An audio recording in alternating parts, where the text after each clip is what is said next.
سانحہ گل پلازا کے چھٹے روز بھی سرچ آپریشن جاری 50 افراد کا پوسٹ مارٹم مکمل 15 میتوں کی شناخت ہو چکی 7 کی شناخت چہرے کی ساخت باقی 8 کی شناخت ڈی این اے سے کی گئی پولیس سرجن ڈاکٹر سمیہ سعید نے کہا ملبے سے اب بھی باقیات مل رہی ہیں ان کی حالت انتہائی خراب ہے جس کی وجہ سے ڈی این اے کے لیے سیمپل بھی نہیں لیے جا سکتے مسنگ پرسن ڈیسک کے مطابق 88 افراد لاپتہ رپورٹ ہوئے تھے ڈپٹی کمشنر جنوبی جاوید نبی کھوسو کا کہنا ہے جن عمارتوں میں فائر فائٹنگ کے انتظامات نہیں ہیں ان کو نوٹس جاری کر رہے ہیں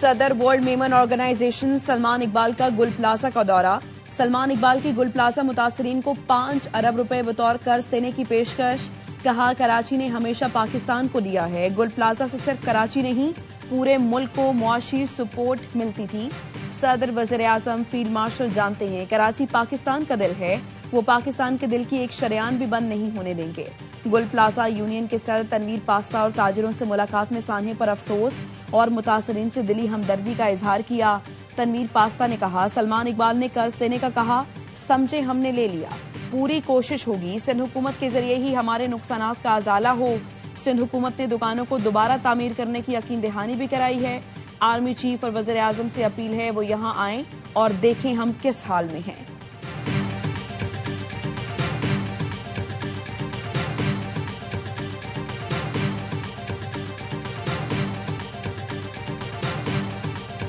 ARY کے CEO اور جو صدر بھی ہیں ورلڈ میمن آرگنائزیشن کے بڑا اپریشیٹ کرتا ہوں سلمان اقبال صاحب نے جو بات کی 5 ارب کی آفر کی جو میں سمجھتا ہوں کہ گورنمنٹ کو کرنی چاہیے سلمان اقبال صاحب نے انیشیٹو انہوں نے تو کوئی کیا تھا ہم اس انیشیٹو کو آگے بڑھاتے ہیں اور جن لوگوں کا روزگار اس سے جڑا ہوا تھا وہ روزگار بحال کرنے کی بھرپور کوشش کریں گے سلمان اقبال نے بہت اچھا آئیڈیا دیا ہے اسے سراہتا ہوں ان کے اقدام کو ہم آگے بڑھائیں گے وزیر مملکت حذیفہ رحمان کی ARY نیوز سے گفتگو کہا سلمان اقبال نے سانحہ گل پلازا کے لیے 5 ارب کی آفر کی جو حکومت کو کرنی چاہیے تھی اندازہ ہی نہ تھا گل پلازا میں آگ لگنے کا واقعہ اتنا بڑا سانحہ بن جائے گا آگ کو صوبے کا وزیر اعلیٰ نہیں بجھا پایا اور مرکز کو سوالات کا سامنا کرنا پڑ رہا ہے یقین نہیں آ رہا کوئی صوبائی حکومت نااہلی کا اتنا بڑا ثبوت دے سکتی ہے بر وقت کارروائی سے آگ کو پھیلنے سے روکا جا سکتا تھا وزیر اعظم جیسے ہی واپس آئیں گے کراچی کا دورہ کریں گے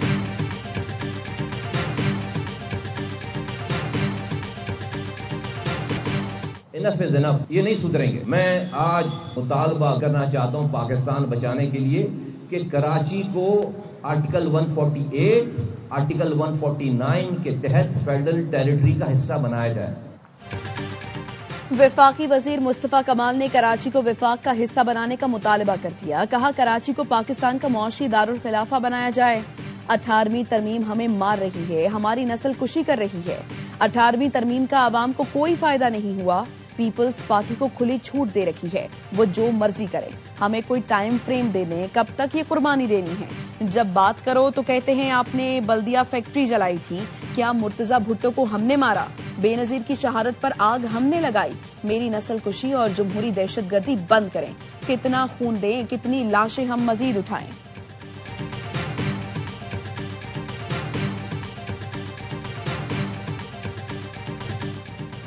ہر چیز کا ملبہ وزیر اعلیٰ سندھ پر نہیں ڈالا جا سکتا وفاقی حکومت سمجھتی ہے ان کے پاس کوئی خاص ٹیکنالوجی تھی تو وہ خود آفر کر سکتے تھے وزیر اطلاعات سندھ شجیل میمن کہتے ہیں ہم نے کسی کو منع نہیں کیا تھا کہ کوئی اور نہیں آ سکتا تاجر برادری کو اکیلا نہیں چھوڑیں گے نقصان کے لیے میکینزم بنایا ہے فیکٹ فائنڈنگ رپورٹ کا انتظار ہے انکوائری کے بعد چیزیں سامنے آئیں گی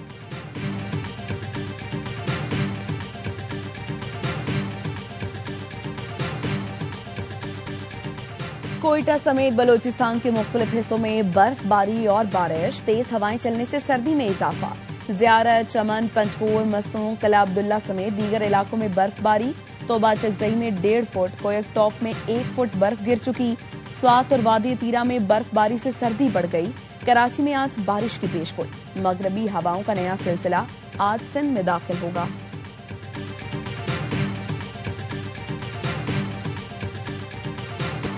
پاکستان سمیت 8 مسلم ملکوں کا غزہ بورڈ آف پیس میں شامل ہونے کا فیصلہ پاکستان سعودی عرب ترکی مصر UAE نے بورڈ آف پیس میں شمولیت کا مشترکہ فیصلہ کیا. انڈونیشیا، اردن اور قطر بھی غزہ بورڈ آف پیس میں شامل. مشترکہ اعلامیے میں کہا گیا امریکی صدر ٹرمپ کی دعوت کا خیر مقدم کرتے ہیں. فلسطینیوں کے حق خود ارادیت ریاست کے قیام کے لیے پرعزم ہے. بورڈ آف پیس غزہ میں مستقل جنگ بندی، انسانی امداد، تعمیر نو کے لیے عبوری انتظامی نظام کے طور پر کام کرے گا. بورڈ آف پیس خطے میں دیرپا امن، سلامتی اور استحکام کی راہ ہموار کرے گا. پاکستان سمیت شریک ممالک فلسطینیوں کے حق خود ارادیت ریاست کے قیام کے لیے پرعزم ہے. ترجمان دفتر خارجہ نے کہا پاکستان غزہ کی تعمیر نو، فلسطینی عوام کی انسانی ضرورتیں پوری کرنے کی حمایت جاری رکھے گا. پاکستان امن بورڈ کے رکن کی حیثیت سے تعمیری کردار ادا کرتا رہے گا.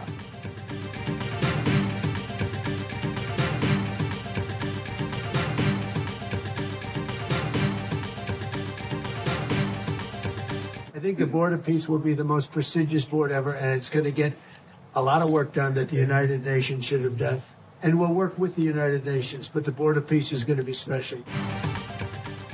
غزہ پیس بورڈ دنیا کا سب سے بڑا اور طاقتور بورڈ ہوگا. امریکی صدر ڈونلڈ ٹرمپ کہتے ہیں پیس بورڈ میں روس سمیت مختلف ممالک شامل ہو رہے ہیں. یہ بورڈ اقوام متحدہ کے ساتھ مل کر کام کرے گا. غزہ امن بورڈ میں ممالک کی شمولیت کی تقریب آج ڈیووس میں ہوگی. روسی صدر ولادیمیر پوٹن کا کہنا ہے امریکہ روس کے منجمد اثاثوں سے $1 ارب لے سکتا ہے. ٹرمپ نے ایران کو جوہری پروگرام کے حصول سے متعلق ایک بار پھر تنبیہ کر دی.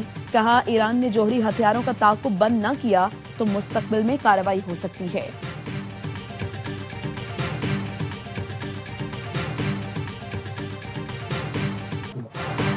ڈیووس میں عالمی اقتصادی فورم کا اجلاس. وزیر اعظم شہباز شریف سے فلسطین کے وزیر اعظم محمد مصطفیٰ کی ملاقات. فلسطینی وزیر اعظم خود چل کر شہباز شریف کے پاس آئے اور تعارف کرایا.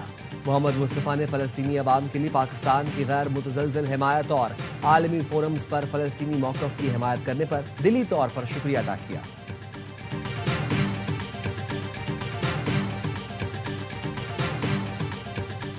صدر آصف علی زرداری نے پارلیمنٹ کا مشترکہ اجلاس کل صبح 11 بجے طلب کر لیا. قانون سازی کے لیے اہم فیصلوں کا امکان. اجلاس میں 29 بلز پیش کیے جائیں گے. 11 بلز حکومتی، 18 نجی نوعیت کے ہوں گے. Pakistan is at a point of time where we are going to take off rapidly in agriculture, in industry, in mining industry, AI and IT. Pakistan مشکل حالات سے نکل آیا، اقتصادی استحکام کی راہ پر گامزن ہے. چین کے ساتھ ہمارے مضبوط معاشی روابط ہیں. پاکستان نے اب امریکہ کے ساتھ معاشی تعلقات استوار کیے ہیں. وزیر اعظم شہباز شریف کی ڈیووس میں پاکستانی کمیونٹی سے گفتگو. کہا یہ واضح ہے پاکستان کو برآمدات پر مبنی ترقی حاصل کرنی ہے. IT برآمدات تسلی بخش رفتار سے ترقی کر رہی ہے. کرپٹو، AI، IT کے شعبے میں بھی تیزی سے آگے بڑھ رہے ہیں. دہشت گردی کا مقابلہ کرنے کے لیے پاکستان اور امریکہ آپس میں تعاون کریں گے. سیاسی اور عسکری قیادت میں مکمل ہم آہنگی ہے. وزیر اعظم کی IMF managing director Kristalina Georgieva سے ملاقات. MD IMF نے پاکستان کی معاشی اصلاحات کی تعریف کی.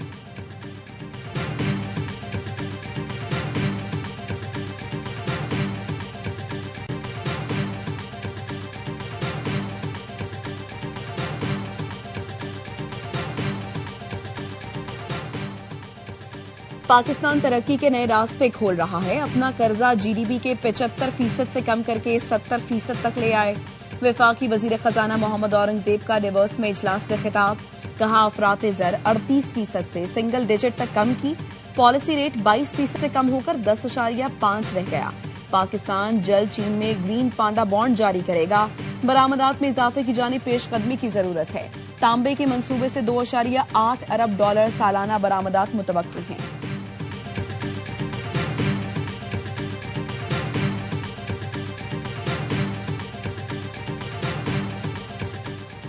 بانی PTI کا ایکس اکاؤنٹ بند کرانے کے لیے حکومت کے 3.5 سال سے کوششوں کا انکشاف. رپورٹ اسلام آباد ہائی کورٹ میں جمع کرا دی گئی.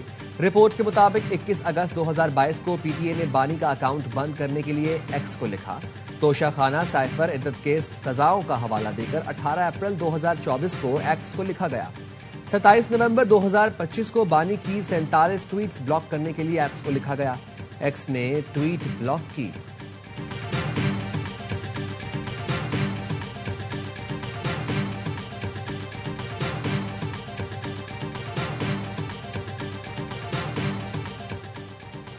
کراچی سیف سٹی پروجیکٹ شہر کے لیے اہم ہے، سیکیورٹی پر کوئی سمجھوتا نہیں کیا جائے گا۔ وزیر اعلیٰ سندھ مراد علی شاہ کی اجلاس میں گفتگو، کہا ای چالان متعارف کرانے کے بعد اب کراچی سیف سٹی کا پہلا فیز لانچ کرنے والے ہیں۔ 2 ماہ کے اندر کراچی سیف سٹی پروجیکٹ فعال کیا جائے گا۔ وزیر اعلیٰ سندھ نے پروجیکٹ کے لیے 34 ماہر تکنیکی اور انتظامی افسران کی بھرتی کی منظوری دی، کہا حیدرآباد اور سکھر میں بھی سیف سٹی منصوبہ لانے کے لیے کام کر رہے ہیں۔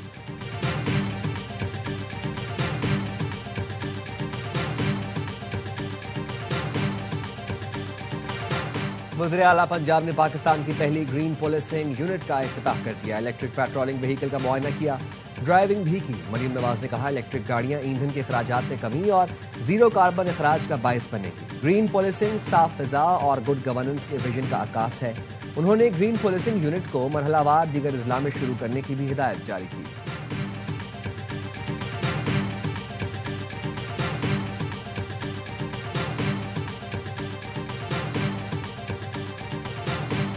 اسلام آباد میں تو ہم ایک انشاءاللہ بہت بڑا ایک ایکسپیرینس کا اور ٹریننگز کا ایونٹ کرنے جا رہے ہیں، مگر اس کے ساتھ ساتھ ایک بہت اہم لیڈرشپ سمٹ کرنے جا رہے ہیں۔ پاکستان سے باہر سے جو اے آئی کی، جو دنیا کی انڈسٹری کے اے آئی کے ہیڈز ہیں، وہ تمام لوگ پاکستان آئیں گے۔ پاکستان میں مصنوعی ذہانت کے فروغ کے لیے انڈس اے آئی ویک 2026 کی تیاریاں۔ انڈس اے آئی ویک میں پالیسی سازوں، ٹیکنالوجی ماہرین، جامعات، سٹارٹ اپس، طلباء اور عام شہری شامل ہوں گے۔ وفاقی وزیر شزا فاطمہ کہتی ہیں اے آئی سٹارٹ اپس کے لیے نوجوانوں کی تربیت کر رہے ہیں۔ قومی پالیسی کے تحت نوجوانوں کی بھرپور معاونت کی جا رہی ہے۔ مارکہ حق میں پاکستان نے بھارت کو عبرتناک شکست دی۔ بھارت کے خلاف سائبر وارفیئر میں پاکستان کی تعریف دنیا نے کی۔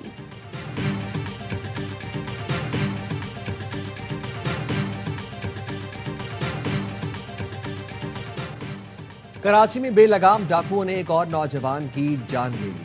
نارتھ کراچی خواجہ اجمیر نگری میں ڈکیتی مزاحمت پر فائرنگ، 25 سال کا محمد عسکری جاں بحق، ایک شخص زخمی ہو گیا۔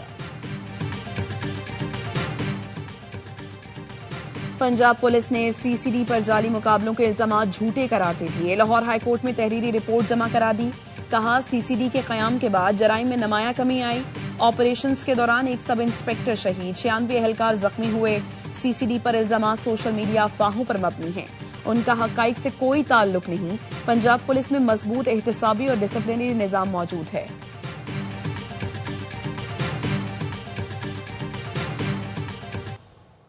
لاہور میں بچی پر شیرنی کا حملہ، 8 سال کی رابعہ زخمی ہو گئی، پولیس نے شیرنی کو تحویل میں لے کر مالکان کو گرفتار کر لیا۔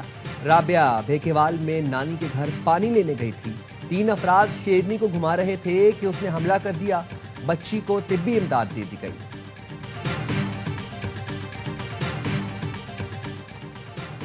بھلوال میں چارے سے لدا ٹرک الٹ گیا، 4 افراد جاں بحق، 8 زخمی ہو گئے، حادثہ تیز رفتاری کے باعث پیش آیا، لاشوں اور زخمیوں کو تحصیل ہیڈ کوارٹر اسپتال منتقل کر دیا گیا۔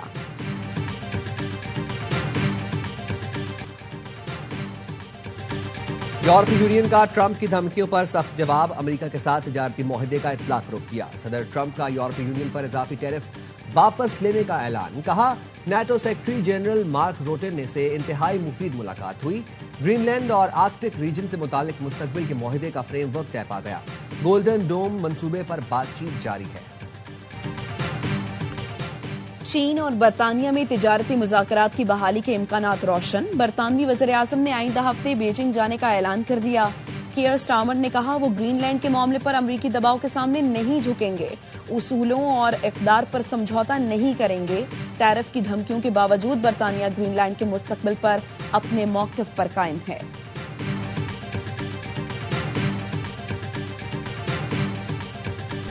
اٹلی میں طوفانی بارش، تیز ہواؤں، ساحل پر 26 فٹ بلند لہروں نے تباہی مچا دی، سسلی اور سارڈینیا جزائر میں پانی گھروں اور عمارتوں میں داخل، عمارتیں گر گئیں، کشتیاں الٹ گئیں، ریسٹورانٹس تہس نہس ہو گئے، بجلی کا نظام بھی بری طرح متاثر ہے، حکام نے تاحکم ثانی اسکول بند رکھنے کی ہدایت کر دی۔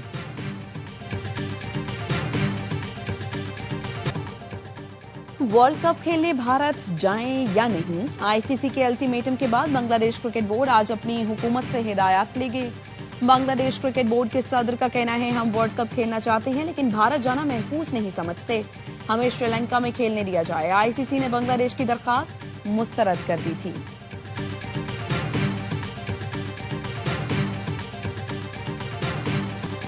ہاتھ ملانا بھول گئے، لگتا ہے پڑوسیوں کے پاس بھی رکے تھے۔ پاک آسٹریلیا ٹی20 سیریز کے پرومو میں بھارتیوں پر کرارا طنز، پاکستانیوں کے مہمان نوازی اور کرکٹ سے محبت بھی نمایاں۔ آغا جی نے کہہ دیا ویسے تو ہم مہمان نواز ہیں، لیکن بات کرکٹ کی آئے تو مقابلے کے لیے تیار ہیں۔